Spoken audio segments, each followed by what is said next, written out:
Hello नमस्कार दोस्तों। तो चलिए आज के वीडियो में जो है मैं आपके लिए लेकर आया हूँ इंपॉर्टेंट डिफेंस न्यूज़। ठीक है, इसमें मिलिट्री एक्सरसाइजेस भी होंगी और एमओयूज़ भी होंगी डिफेंस की। ठीक है, केवल एक्सरसाइजेस नहीं होंगी, मिलिट्री एक्सरसाइजेस। ठीक है, तो इसमें डिफेंस की जितनी भी न्यूज़ होंगी वो सारी मैं कंक्लूड कर रहा हूँ और इसमें जो है अप्रैल और मई मंथ की इन्फॉर्मेशन है। ठीक, तो ये सारी न्यूज़ किस मंथ की हैं? अप्रैल और मई मंथ की। बाकी जो है जून, जुलाई, अगस्त, सितंबर की ये मैं आगे के वीडियोस में अपलोड कर दूंगा।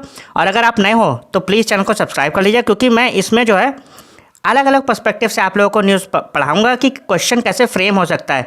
तो आप लोग पहले ध्यान से पढ़ लीजिएगा और उसके बाद फिर आप क्विज दे दीजिएगा जाके अलग अलग प्लेटफॉर्म पे।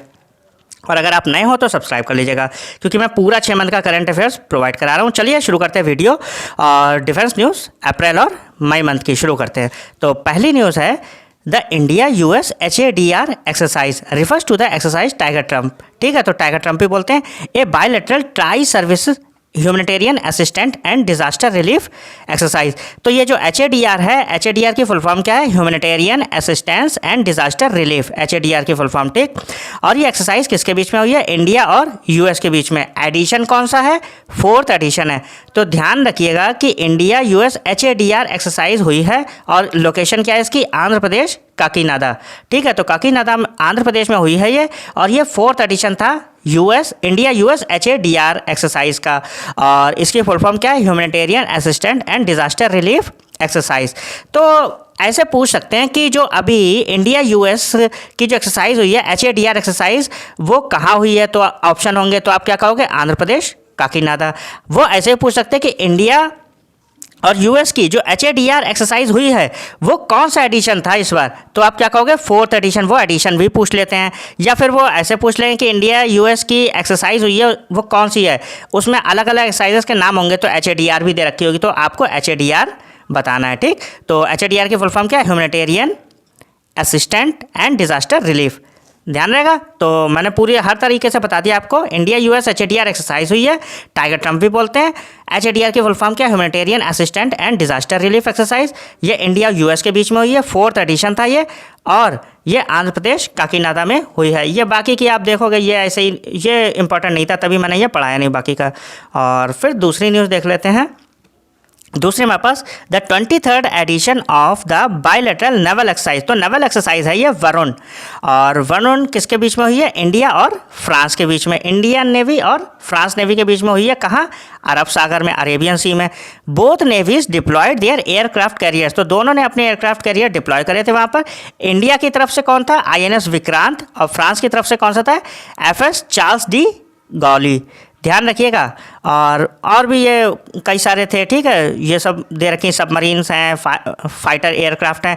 आपको क्या ध्यान रखना है? वो पूछेंगे कि अभी रिसेंटली वरुण एक्सरसाइज हुई है, तो वो किसके किसके बीच हुई थी? तो आप वहाँ पर दे रखा होगा Indian army, French army, Indian navy, French navy, ये भी दे सकते हैं। ठीक, तो आपको ध्यान रखना है इंडियन नेवी और फ्रेंच नेवी के बीच में हुई है। और वरुण एक्सरसाइज का ये कौन सा एडिशन था? ये 23rd एडिशन, अरेबियन सी में हुई है। याद रखेंगे। फिर देख लेते हैं नेक्स्ट हमारे पास द 12th खंजर एक्सरसाइज। तो 12वां एडिशन हुआ है खंजर एक्सरसाइज का। वहाँ से joint special forces training between India and Kyrgyzstan. तो ये इंडिया और किर्गिस्तान के बीच में हुई है। कहाँ? टोकमोक में। टोकमोक किर्गिस्तान में हुई है खंजर एक्सरसाइज। और ये किसके किसके बीच में हुई है? इंडिया और किर्गिस्तान के बीच में। ठीक, और ये कहाँ हुई है? टोकमोक किर्गिस्तान में। की डिटेल्स नेम एक्सरसाइज खंजर। ठीक है, 12th एडिशन था ये, टोकमोक किर्गिस्तान। पार्टिसिपेंट कौन है? इंडिया की तरफ से पैराशूट रेजिमेंट, और किर्गिस्तान की तरफ से किर्गिज स्कॉर्पियन ब्रिगेड।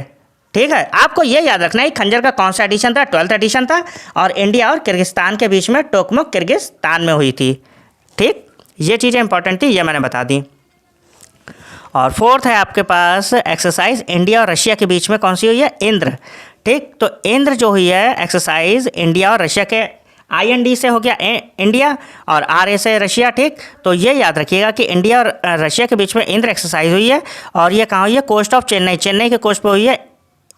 पार्टिसिपेंट्स कौन है? Indian naval ships INS Rana और INS कोथर। और मैरीटाइम पेट्रोल के एयरक्राफ्ट कौन सा है? P8I। ठीक, तो P8I ने भी इसमें जो पार्टिसिपेशन किया है। और रशिया की तरफ से रशियन नेवल शिप थे पेचांगा, रेस्क्लाई एंड एल्दर। देखिए आपको बस ये याद रखना है, ये इतने सारे मत याद करिएगा, ठीक। आपको क्या याद रखना है, जो इंद्र एक्सरसाइज हुई है वो किसके किसके बीच में हुई है, ये आप याद रखिएगा, इंडिया और रशिया के बीच में हुई है, और ये कहाँ हुई है, चेन्नई के कोस्ट पे, ठीक। ये बस ध्यान रखिएगा। आपको बस ये पूछ सकते हैं कि इंडिया और रशिया के बीच में भी रिसेंटली कौन सी एक्सरसाइज हुई है, तो वहाँ पर ऑप्शन होगा, तो आप इंद्र पे मार दीजिएगा, ठीक है। और ये कहाँ हुई है, चेन्नई, इंडिया में। उसके बाद है आपके पास exercise Prachand Prahar was a tri service military exercise conducted by the Indian arm forces Arunachal Pradesh. तो प्रचंड प्रहार जो है ट्राई सर्विस मिलिट्री एक्सरसाइज हुई है, ठीक है, और ये इंडियन आर्म फोर्सेस ने करवाई है कहाँ, अरुणाचल प्रदेश में। Focusing on high altitude multi domain warfare, high altitude पर, ठीक है, मल्टी डोमेन वारफेयर से रिलेटेड है, and enhancing coordination between the army, air force and navy. देखिए कभी कभी वार होती है तो उसमें तीनों हमारी जो डिफेंस है उन तीनों का यूज़ किया जाता है ना, तो एयरफोर्स, नेवी और आर्मी, इन तीनों में कोऑर्डिनेशन कैसे रहे, इसलिए ये प्रचंड प्रहार हुई थी, ठीक। तो ध्यान रखिए कि प्रचंड प्रहार एक्सरसाइज जो है वो अरुणाचल प्रदेश में हुई है, और इसमें आर्मी, एयरफोर्स और इंडियन नेवी, इन तीनों के कोऑर्डिनेशन के लिए, ठीक है, कि ये अपने आप में सामंजस्य कैसे स्थापित करें, इसलिए हुई थी प्रचंड प्रहार अरुणाचल प्रदेश में। फिर देख लेते हैं नेक्स्ट हमारे पास था इंडियन नेवल सेलिंग वेसल, ठीक है। तो INS वेसल तारिणी, क्या नाम है इसका, Tarini, arrived in Cape Town. तो ऐसे वो पूछ सकते हैं कि अभी जो इंडियन नेवल शिप तारिणी है, इंडियन नेवल शिप वेसल, ठीक, INSV तारिणी, वो कहाँ पे अराइव, कहाँ पर पहुँचा है, कहाँ पे रीच इसने लिए, तो आप क्या कहोगे, केप टाउन, साउथ अफ्रीका में, ध्यान रहेगा। या फिर वो ऐसे ही पूछ सकते हैं कि अभी रिसेंटली अपना Indian naval selling vessel Cape Town, south Africa पूछा है, उसका नाम क्या है, तो आप क्या कहोगे, INSV तारिणी, ध्यान रखेंगे। कंप्लीटिंग द फोर्थ लेग, ये इसने अपना फोर्थ लेग अपना पूरा किया है ऑफ द नाविका सागर परिक्रमा सेकेंड एक्सपीडिशन, ठीक है। तो नाविका सागर परिक्रमा सेकेंड एक्सपीडिशन के तहत इसने अपना फोर्थ लेग अपना पूरा किया है, और INSV तारिणी कहाँ पहुँच गया, साउथ अफ्रीका, केप टाउन में।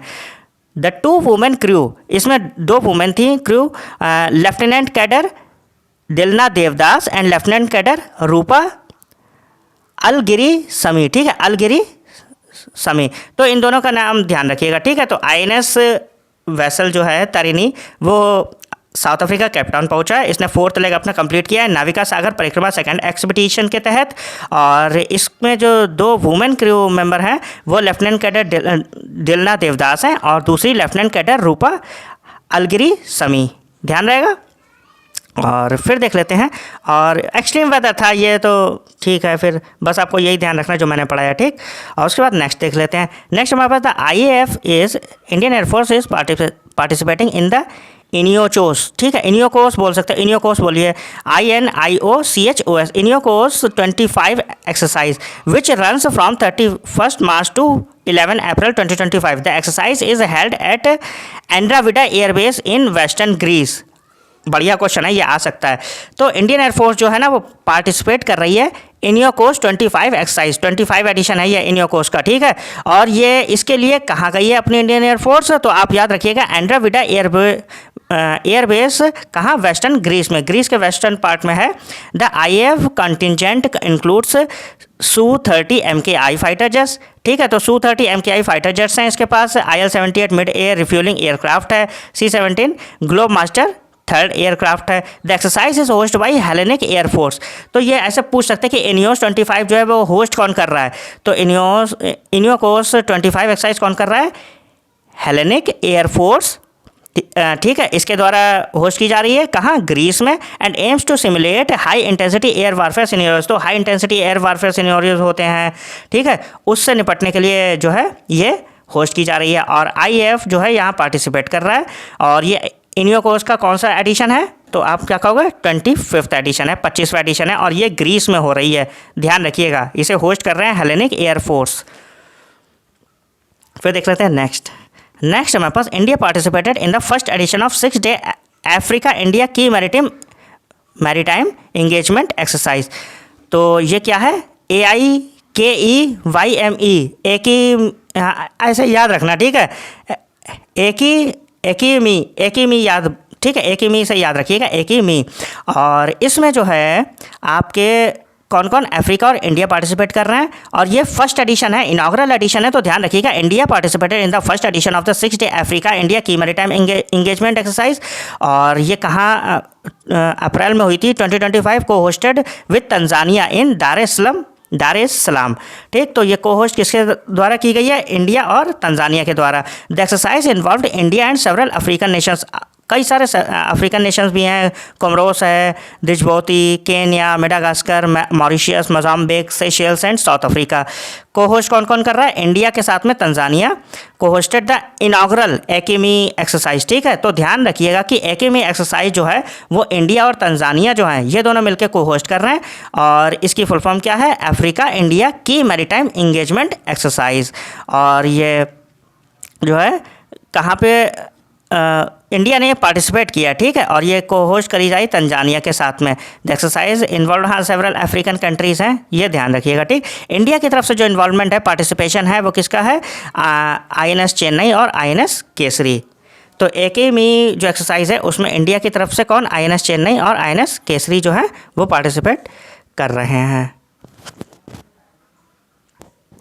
फिर देख लेते हैं next, defence exports reach new peak. तो डिफेंस एक्सपोर्ट जो है ना उसने न्यू हाइट कैप्चर करी है।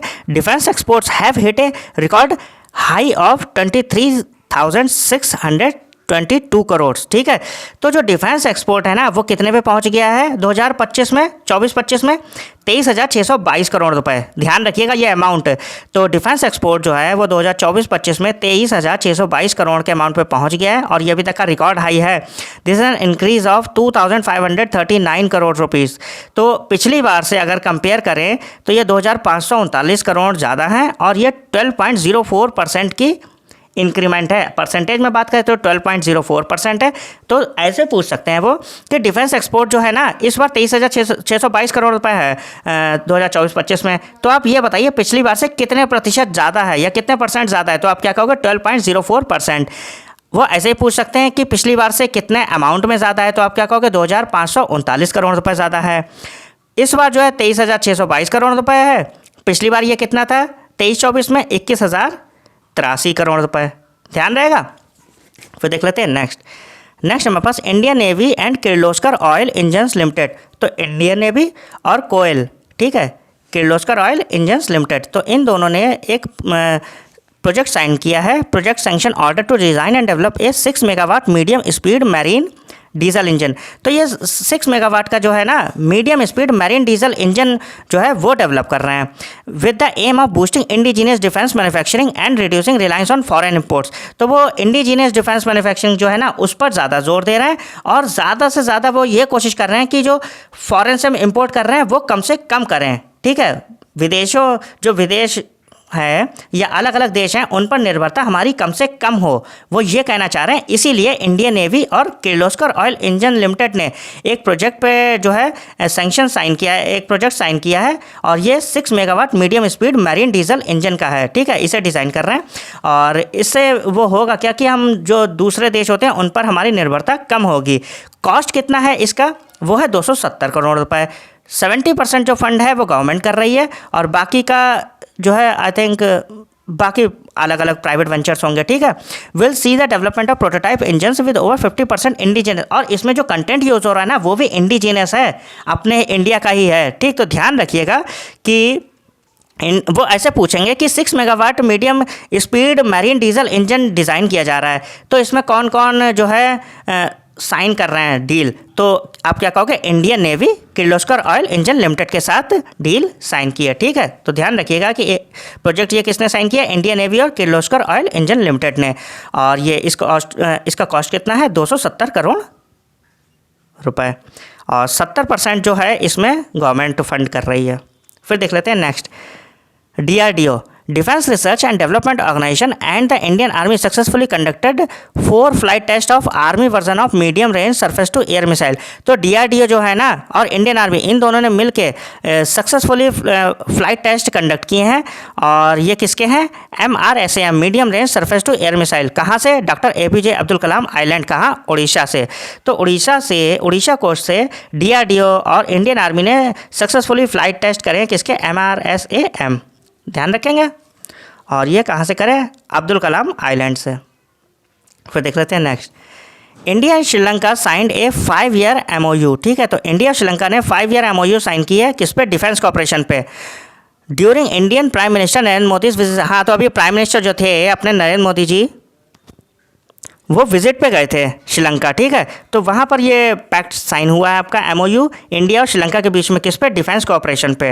ध्यान रखिएगा, this agreement is the first of its kind since India's military intervention in Sri Lanka in the late 1980s। तो 1980 के बाद ये पहली बार डिफेंस कोऑपरेशन ऐसा साइन हो रहा है और इंडिया और श्रीलंका के बीच में हो रहा है जब मोदी जी विजिट पे गए थे। ठीक, तो मोदी जी की प्रेजेंस में इंडिया और श्रीलंका के बीच में डिफेंस कोऑपरेशन 5 year की MOU साइन हुई है। फिर देख लेते हैं next, Singapore and India have signed MOU। तो सिंगापुर और इंडिया ने भी एक MOU साइन किया to develop a green and digital shipping corridor.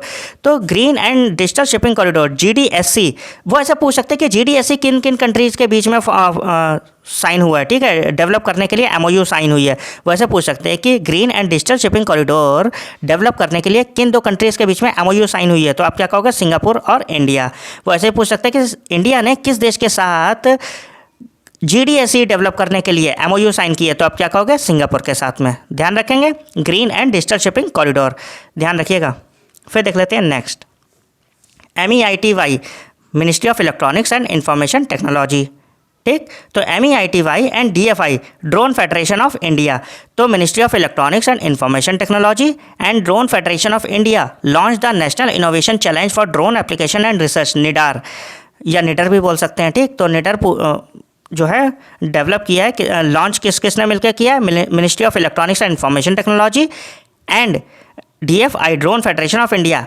Ministry of electronics and information technology जो है इसके मिनिस्टर कौन है, आप ये कमेंट करके मुझे बताइए। ठीक है, और ministry of electronics and information technology और DFI इन दोनों ने मिलकर जो है निडर लॉन्च किया है और इसकी फुल फॉर्म क्या है, national innovation challenge for drone application and research. ठीक है, और ये किसके कौन से इनिशिएटिव के अंतर्गत हो रहा है, स्वान। ठीक है, स्वायान बोलना। ठीक है, क्या है, स्वायान। तो आपको क्वेश्चंस वो ऐसे फ्रेम करेंगे, वो पूछेंगे कि मिनिस्ट्री ऑफ या फिर ये कह सकते हैं कि ड्रोन फेडरेशन ऑफ इंडिया ने किस मिनिस्ट्री के अंतर्गत जो है निडर लॉन्च किया है। तो आप क्या कहोगे, MEITY ministry of electronics and information technology. और वो ऐसे पूछ सकते हैं कि MEITY या एंड DFI ने मिल के एक प्रोजेक्ट लॉन्च किया है, आप बताइए उस प्रोजेक्ट का नाम। तो आप क्या कहोगे, निडर। और निडर किसके अंडर, कौन से इनिशिएटिव के अंतर्गत आता है, स्वायान। क्लियर। फिर नेक्स्ट जो है हमारे पास the AFMS arm force medical services and NIMHANS national institute of mental health and neuroscience. तो AFMS एंड निमहंस दोनों ने साइन किया है एक MOU for collaborative research and training in mental health for neuroscience aiming to enhance support for arm forces personal. हाँ, तो arm forces personal को मदद करने के लिए, उनके फैमिलीज और सिविलियंस को मदद करने के लिए AFMS और निमहंस ने MOU साइन की है। ठीक है, तो वो ऐसे पूछ सकते हैं कि जो हमारे क्या नाम है, आर्म फोर्सेस पर्सनल हैं, उनकी फैमिलीज और सिविलियंस को सपोर्ट करने के लिए AFMS ने किसके साथ MOU साइन की है। तो आप क्या कहोगे, निमहंस के साथ। या वो ऐसे ही पूछ सकते हैं निमहंस ने किसके साथ की है डिफेंस पर्सनल को हेल्प करने के लिए। तो आप क्या कहोगे, AFMS के साथ। ठीक, तो आर्म फोर्स मेडिकल सर्विसेज ने NIMHANS national institute of mental health and neuroscience के साथ MOU साइन की है। नेक्स्ट देख लेते हैं the export import bank of India. तो एक्सिम बैंक जो है इंडिया की प्रोवाइडेड है $300 मिलियन क्रेडिट लाइन। तो इसने $300 मिलियन की क्रेडिट लाइन दी है वियतनाम को for the procurement of offshore patrol vessels. तो हुआ क्या है कि जो एक्सिम बैंक है इंडिया की, उसने $300 मिलियन की एक क्रेडिट लाइन वियतनाम को प्रोवाइड कराई है और इसके ज़रिए जो है ना वो पेट्रोल वेसल्स और हाई स्पीड गार्ड बोट्स खरीदेंगे। The credit line consist of 2 separate lines of credit. तो इसमें 2 सेपरेट लाइन्स ऑफ क्रेडिट हैं। पहली क्या है, 180 मिलियन की है। ठीक है, 300 है, एक 180 की है और दूसरी 120 की है। 180 मिलियन US से वो 4 ऑफशोर पेट्रोल वेसल खरीदेंगे और जो 120 मिलियन US की है उससे हाई स्पीड गार्ड बोट्स खरीदेंगे। तो वो ऐसे पूछेंगे कि अभी रिसेंटली जो है ना वियतनाम को 300 मिलियन यूएस डॉलर की क्रेडिट लाइन प्रोवाइड कराई गई है इंडिया की तरफ से। तो वो किस बैंक ने प्रोवाइड कराई है? तो आप क्या कहोगे? एक्सिम बैंक ने। या फिर ऐसे भी पूछ सकते हैं कि अभी इंडिया की तरफ से एक्सिम बैंक ने 300 मिलियन यूएस डॉलर की क्रेडिट लाइन प्रोवाइड कराई है, वो किस कंट्री को प्रोवाइड कराई है? तो आप क्या कहोगे? वियतनाम को। ठीक, और ये 180 और 120 की सेपरेट लाइन्स ऑफ क्रेडिट हैं, ध्यान रखिएगा। और फिर देख लेते हैं नेक्स्ट है हमारे पास डीआरडीओ। तो DRDO and the Indian Army successfully conducted 4 flight test of the medium range surface to air missile. तो हुआ क्या है, डीआरडीओ और इंडियन आर्मी, ये अभी तो मैंने पढ़ा दिया था आपको, ठीक है, कि एमआरएसएम का फ्लाइट टेस्ट किया है इन लोगों ने सक्सेसफुली। लेकिन इसमें एक न्यूज़ होगी इंपॉर्टेंट, वो देखते हैं अभी नीचे अपने लोग। These test part of the operational acceptance of the system developed jointly by Israel. हाँ, तो ये जो है ना, ये लाइन आप याद रखिएगा कि ये जो टेस्ट किए गए हैं part of the operational acceptance of the system developed, तो जो इसमें सिस्टम यूज़ हुए हैं वो जॉइंटली जो है डेवलप किसके द्वारा किए गए हैं? IAI के द्वारा। अब ये अच्छा क्वेश्चन बना है कि डीआरडीओ और इंडियन आर्मी ने जो है ना अभी फ्लाइट टेस्ट किए हैं MRSAM के, medium range surface to air missile के, उड़ीसा में। ठीक, लेकिन इसमें जो है सिस्टम जो डेवलप किए गए वो जॉइंटली किस और कंट्री के साथ किए गए हैं? तो आप क्या कहोगे? इजराइल। और इजराइल के भी कौन सी कंपनी? Israel aerospace industries. याद रखेंगे, इसीलिए मैंने दोबारा लिख दी थी आपको। तो क्वेश्चन कहीं से भी छूटे ना, इसीलिए मैं कोशिश कर रहा हूँ कि सारे आपको इन्फॉर्मेशन प्रोवाइड कर रहा हूँ। तो ये तो हो गई आपकी 17 न्यूज़। अब 18 देख लेते हैं। फिर है हमारे पास MSC तुर्की है। तो MSC तुर्की जो है वह अराइव कर गया है, कहाँ पे, कहाँ पहुँच गया है? Vizhinjam international sea port in Thiruvananthapuram. तो MSC तुर्की पहुँच गया है Vizhinjam international sea port Thiruvananthapuram में, marking the first time the massive vessel docked at an Indian port. तो इतना बड़ा जो वेसल है वो पहली बार इंडिया में किसी पोर्ट पर आया है। कहाँ से? साउथ एशिया में, ठीक है, पहली बार ऐसा हुआ है। और उसके बाद है the arrival of the Mediterranean shipping company ultra large container vessel. Ultra large है, ठीक है, ultra large container vessel was a significant event for the Indian maritime sector. तो क्वेश्चन कैसे बनेगा पता है? वो पूछेंगे ना कि अभी रिसेंटली जो है ना तिरुवनंतपुरम में विजनजाम इंटरनेशनल सी पोर्ट पे एक अभी मैसिव जो है वेसल अभी डॉक किया है, ठीक है, वो अराइव किया है। तो वो कौन सा है? तो आप क्या कहोगे? MSC तुर्की है। कौन सी? Mediterranean shipping company ultra large container vessel, ठीक है, ULCV। तो ऐसे ही पूछ सकते कि अभी MSC तुर्की जो है मेडिटेरियन शिपिंग कंपनी का तुर्की जो है जैसे कह सकते हैं अल्ट्रा लार्ज कंटेनर वेसल है, वो इंडिया में कहाँ पे अराइव हुआ है? तो आप क्या कहोगे? विजनजाम international sea port Thiruvananthapuram. Clear है? फिर देख लेते हैं नेक्स्ट हमारे पास DRDO conducted trials of the indigenous long range glide बम्ब गौरव। ठीक, तो DRDO ने अभी जो है ना गौरव का सक्सेसफुली टेस्ट किया है, which is a 1000 kilogram class glide bomb design for long distance high accuracy strikes. तो अभी जो है ऐसे पूछ सकते हैं कि DRDO ने कौन से बॉम्ब का सक्सेसफुली टेस्ट किया है? तो आप क्या कहोगे? गौरव। ध्यान रखेंगे। या फिर ऐसे पूछ सकते हैं कि अभी गौरव जो है ना indigenous long range glide bomb का सक्सेसफुली टेस्ट हुआ है, तो ये किसने किया है? तो आप क्या कहोगे? DRDO ने। ध्यान रखेंगे। और फिर देख लेते हैं नेक्स्ट हमारे पास INS Sunaina reach the port of the Dar es Salaam Tanzania as part of the Indian Navy IOS Sagar mission. तो INS सुनैना जो है वो पहुंच गया कहाँ? पोर्ट पे दार एस सलाम पोर्ट पे INS सुनैना पहुंचा है तंजानिया में as part of the Indian Navy IOS Sagar mission. तो ये किस मिशन के अंतर्गत गया है? इंडियन नेवी के IOS सागर मिशन के अंतर्गत। तो वो ऐसे पूछेंगे ना कि अभी INS सुनैना पहुंचा है दार एस सलाम पोर्ट पे तंजानिया में, वो किस मिशन के अंतर्गत गया है? तो आप क्या कहोगे? IOS Sagar mission, Indian navy का IOS सागर मिशन। ठीक, the ship carried naval personal from 9 friendly foreign Nations. 9 देशों के अलग अलग लेके भी गया है वो, and participated in the harbour phase of the inaugural exercise एक्मी। अभी ये मैंने पढ़ाई थी ना एक्मी। हाँ, तो अपना जो एक्मी में गया है INS सुनैना भी पहुंचा है, ठीक है, वहाँ पर। और ये किस मिशन के तहत पहुंचा है? IOS सागर मिशन के तहत। ठीक, ये पढ़ा चुका हूँ, फिर से आप पढ़ लीजिएगा। और इसमें जो को होस्ट कौन कौन है? इंडिया और तंजानिया। फिर देख लेते हैं नेक्स्ट डस्ट लीग 6th। ठीक है, तो डस्ट लीग का 6ठा एडिशन है। वो किसके बीच में हुआ? इंडिया और उज्बेकिस्तान के बीच में, मिलिट्री एक्सरसाइज के बीच में। कहाँ? पुणे में, ठीक है, at the foreign training node Aundh. तो पुणे के औंध में हुआ है डस्टलिक सिक्स्थ एडिशन। तो वो ऐसे पूछेंगे कि अभी डस्टलिक एक्सरसाइज हुई है, किसके किसके बीच में हुई है, इंडिया और उज्बेकिस्तान के बीच में। वो ऐसे पूछ सकते हैं कि अभी इंडिया और उज्बेकिस्तान के बीच में एक्सरसाइज हुई है डस्टलिक, उसका कौन सा एडिशन था ये, तो आप क्या कहोगे, छठा एडिशन था। वो ऐसे पूछ सकते हैं कि इंडिया और उज्बेकिस्तान के बीच में डस्टलिक सिक्स्थ एक्सरसाइज हुई है, कहाँ हुई है, पुणे औंध में। क्लियर। फिर देख लेते हैं नेक्स्ट। तो नेक्स्ट न्यूज़ है हमारे पास फॉर्मर इसरो चीफ। तो इसरो के जो पहले चीफ थे के कस्तूरी रंगन पास्ड अवे इन बेंगलुरु, तो उनका निधन हो गया एट द एज ऑफ 84 की एज में।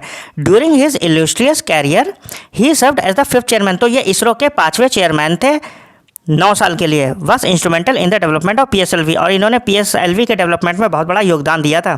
तो याद रखिए कि इसरो के पहले के चीफ जो थे के कस्तूरी रंगन, उनका निधन हो गया है। तो ऐसे पूछ सकते हैं कि अभी इसरो के फॉर्मर चीफ जो हैं वो कौन थे जिनका निधन हो गया, तो ऑप्शन आएगा तो आप क्या मार के आओगे, के कस्तूरी रंगन।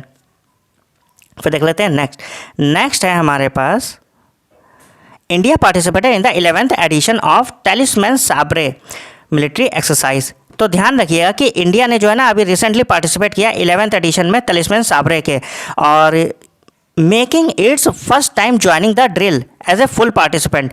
तो मतलब कि ये पहली बार ऐसा हो रहा है कि पूरी तरीके से पार्टिसिपेट कर रहे हैं आफ्टर अटेंडिंग एज ऑब्जर्वर। पहले ये एज एन ऑब्जर्वर देखते थे, पहले ये देख रहे थे एक्सरसाइज को, पार्टिसिपेट नहीं कर रहे थे पूरी तरीके से। लेकिन इस बार इंडिया ने पार्टिसिपेट किया है तलिस्मैन साब्रे में, 11th एडिशन हो रहा था इसका। The exercise led by Australia and the US। तो ये जो एक्सरसाइज है ना तलिस्मैन साब्रे 11th एडिशन, ये किसके द्वारा लीड की गई है या फिर कंडक्ट की गई है, तो आप कह सकते हो ऑस्ट्रेलिया और US। ठीक है, वो ऐसे पूछ सकते हैं तलिस्मैन साब्रे जिसमें अभी इंडिया ने 11th एडिशन में पार्टिसिपेशन किया है, वो किसके द्वारा होस्ट की गई है, तो आप क्या कहोगे, ऑस्ट्रेलिया और US के द्वारा। Involve over 35,000 troops and 19 nation, 19 देश थे इसमें। This exercise is also known as the Olympic of military exercise. अच्छा, ऐसे ही पूछ सकते हैं कि इस जो तलिस्मैन साब्रे है उसे किस एक्सरसाइज को ओलंपिक्स ऑफ मिलिट्री एक्सरसाइज कहते हैं, तो आप क्या कहोगे, तलिस्मैन साब्रे। या फिर वो ऐसे पूछेंगे कि तलिस्मैन साब्रे का कौन सा एडिशन था, तो आप क्या कहोगे, 11th एडिशन था। इंडिया ने पार्टिसिपेट किया है फुली इस बार, और ये होस्ट करी थी एक्सरसाइज ऑस्ट्रेलिया और US ने। फिर देख लेते हैं next, farmer vice chief of army staff.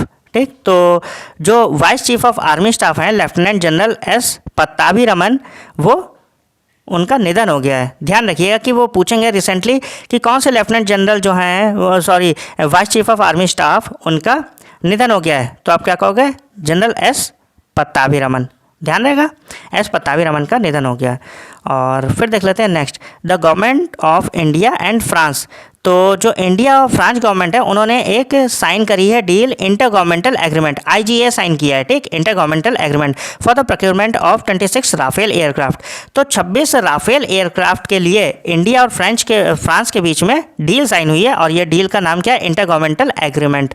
और 26 राफेल एयरक्राफ्ट हैं, इसमें 22 सिंगल सीटर हैं और 4 ट्विन सीटर हैं।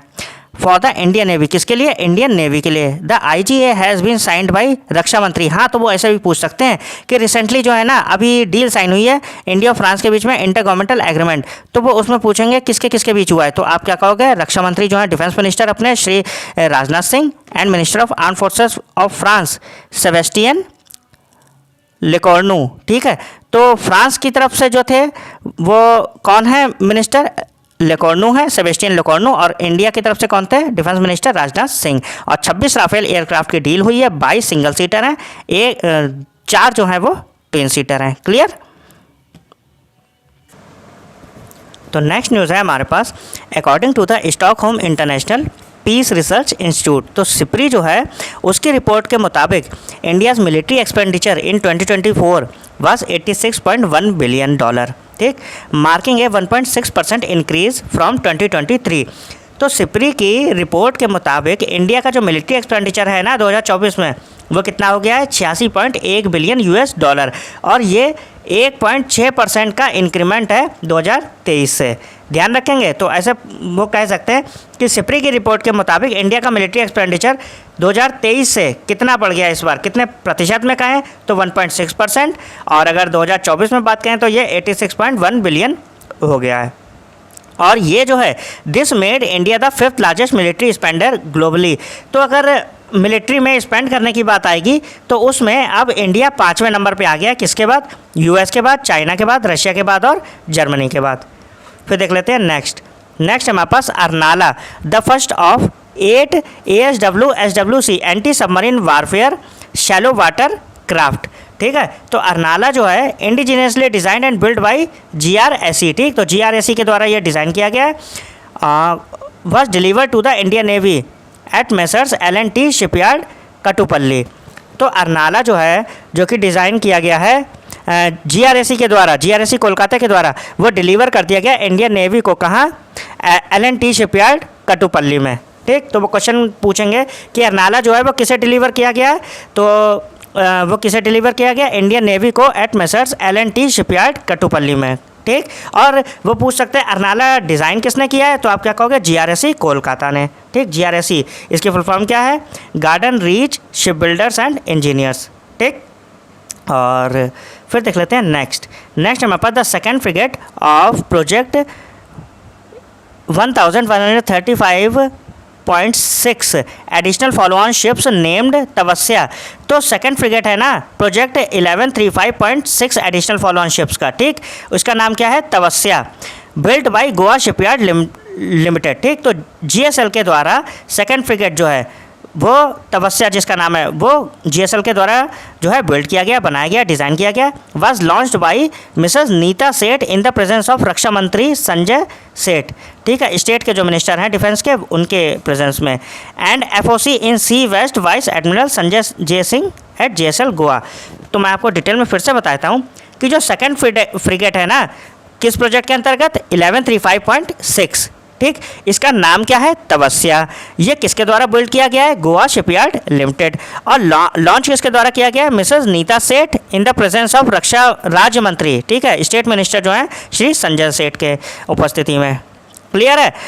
बस यही याद रखिएगा। And FOC in C west vice admiral, ये सी वेस्ट वाइस एडमिरल है संजय जयसिंह एट GSL गोवा, इनकी प्रेजेंस में भी। ठीक है, तो ध्यान रखिएगा कि जो सेकंड फ्रिगेट है तवस्या वो GSL के द्वारा बिल्ड किया गया है और लॉन्च किया गया मिसेस नेता सेठ किसकी प्रेजेंस में? रक्षा राज्य मंत्री संजय सेठ और FOC C west vice admiral Sanjay Jaisingh. कहाँ? गोवा, GSL में। फिर देख लेते हैं नेक्स्ट हमारे पास GRSE। ठीक है, garden reach ship builders and engineers limited and the Indian army. तो GRSE और इंडियन आर्मी ने एक MOU साइन किया to construct a 130 feet long single lane modular SLM steel bridge in Arunachal Pradesh to improve regional connectivity. तो regional connectivity को बढ़ाने के लिए GRSE और इंडियन आर्मी ने एक MOU साइन की है। क्या बनाने के लिए? 130 फीट लंबा single lane modular steel bridge. कहाँ? अरुणाचल प्रदेश में। तो ध्यान रखिएगा, वो पूछ सकते हैं कि अरुणाचल प्रदेश में एक 130 फीट लंबा जो है single lane modular steel bridge बनाया जा रहा है, वो किसकी MOU उसमें हो रही है? तो आप क्या कहोगे? GRSE और हमारी इंडियन आर्मी। ठीक, ऐसे ही पूछ सकते हैं कि इंडियन आर्मी जो है ना किस कंपनी के साथ मिलके सिंगल लेन मॉड्यूलर 130 फीट का अरुणाचल प्रदेश में ब्रिज बना रही है? तो आप क्या कहोगे? GRSE के साथ। क्लियर है? और ये किस इनिशिएटिव के अंतर्गत हो रहा है? आत्मनिर्भर भारत। फिर हमारे पास the Indian army contingent departed for 70th edition of India Mongolia joint military exercise nomadic elephant. तो इंडियन आर्मी जो है ना वो निकल चुकी है 70th एडिशन जो हो रहा है इंडिया मंगोलिया का joint military exercise nomadic elephant के लिए। ठीक, the exercise is schedule to be conducted in Ulaanbaatar. कहाँ होगी? है उलान बातर में होगी, मंगोलिया में। कब? 31 मई से लेकर 13 जून तक। The exercise nomadic elephant is an annual event conducted alternatively in India and Mongolia. तो इंडिया मंगोलिया में ये अल्टरनेट होता रहता है। अभी जो है ये उलान बातर मंगोलिया में हो रहा है और इंडियन आर्मी इसके 70th एडिशन के लिए निकल चुकी है। इस एक्सरसाइज का नाम क्या है? Nomadic elephant. ठीक, तो ऐसा पूछ सकते हैं कि इंडियन आर्मी जो है ना मंगोलिया के लिए निकल चुकी है 70th एडिशन की एक्सरसाइज जॉइंट मिलिट्री एक्सरसाइज के लिए। इस मिलिट्री एक्सरसाइज का नाम क्या है? तो आप क्या कहोगे? Nomadic elephant.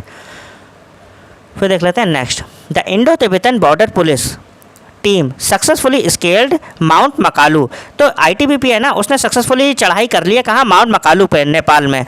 Making it the first ascent of the world's 5th highest peak. ये वर्ल्ड की 5th हाईएस्ट पीक है by a central arm police force. तो किसी सेंट्रल आर्म पुलिस फोर्स के द्वारा पहली बार ऐसा हो रहा है कि वर्ल्ड की 5वीं चोटी जो है, 5वीं सबसे ऊंची चोटी माउंट मकालू, वो चढ़ाई उसकी सक्सेसफुली की गई है। और ये कौन है? आईटीबीपी।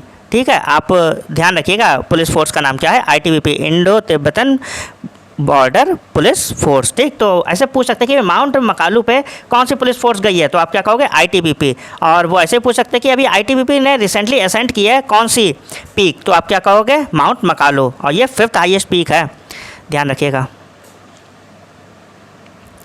और इसने जो है एक चीज़ ये भी की है, ये स्वच्छ भारत मिशन के अंतर्गत, इनिशिएटिव के अंतर्गत इन लोगों ने किया था, during which the team collected, हाँ, तो 150 किलोग्राम जो है नॉन बायोडिग्रेडेबल वेस्ट, जो वेस्ट है ना, वो भी इन लोगों ने कलेक्ट किया है। तो अच्छा इनिशिएटिव था ये, स्वच्छ भारत मिशन के अंतर्गत इन लोगों ने वहाँ पर सफाई भी की है। और फिर देख लेते हैं the 6th edition of the Indo Japan military exercise. India और जापान के बीच में धर्म गार्जियन होती है, लेकिन ये एडिशन कौन सा था? 6th, ये याद रखिएगा। और ये एक्सरसाइज हुई कहाँ पे है? East फुजी training area in Japan. कहाँ पे? ईस्ट फुजी ट्रेनिंग एरिया, कहाँ? जापान में। ध्यान रखिएगा, जापान में हुई है 6th एडिशन इंडिया और जापान की धर्म गार्जियन। ठीक, तो ये था आपका सेशन पूरा डिफेंस एक्सरसाइज कौन सी अप्रैल और मई मंथ की। आई होप आप लोग को पसंद आया हो, तो ज़्यादा से ज़्यादा सब्सक्राइब करिएगा। आगे आप लोग को जो वीडियो चाहिए वो आप कमेंट कर दीजिएगा। मिलते हैं नेक्स्ट वीडियो में। Thank you.